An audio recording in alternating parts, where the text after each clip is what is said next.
Okay, why did you say you had lousy genetics? What's up there? So when it comes to, and this is actually one of the components that we identify in our new book, and I think it's the thrust of where we are today as far as producing health outcomes. This is something that's been well known in athletic circles for a long time, and it's kind of trickled into mainstream medical science. And I'll share where the gaps are. So if you are competing in any particular sport, there are predispositions that would allow you to be successful in that sport. So for example, if you are a gymnast, you don't see 6'5" gymnasts. Why? Because the laws of physics don't work really well with that type of height in some of the acrobatic components. Conversely, if you were talking about the distribution of muscle fiber types in endurance runners versus sprinters, would determine outcomes, or certainly at the highest level. So when you're competing at national level and above to, world championship caliber, which is puts you in a very high percentile of the population, then you generally are going to have a predisposition for high capacity in that area. So when it comes to bodybuilding, that would be, you would want a considerable amount of capability to build muscle. That has to do with muscle belly insertions. There's hormonal profiles, as well as the distribution of fiber types, nervous system capacity, bone structure, shoulder to waist ratios, also symmetry, for example, high calves, which is some common in some people versus, thicker long calves. All these type of things are going to factor into the length of what you can go. Then you can get even like, if you want to go deep into the science, for example, some of the greatest bodybuilders don't produce mTOR.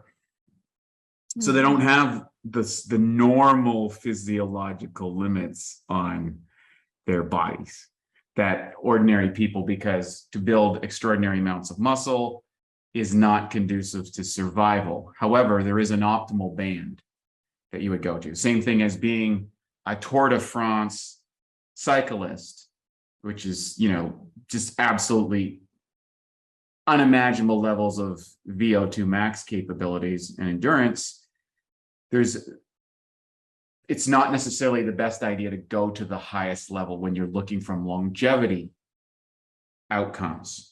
So going back to my own conclusion, my genetic predisposition for muscle bellies, muscle growth, hormonal profile, all that sort of stuff is not ideal for that sport. I just happen to like doing it. And the good news is, even if you don't have ideal profiles in your individual genetic makeup, you can leverage technology to offset what could be a limiting factor, and in many people's case, in your world, a fatal factor, or something that certainly compromises life.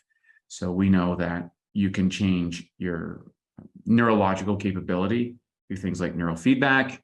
You can offer nutritional supplementation to offset variances in gene methylation, about how you absorb and utilize nutrients in the body, or detox, or maybe you have detoxification pathways that are suboptimal. You can use biohacking devices to do that. There's all sorts of these things now that DNA testing is going. We look at that's just the setting.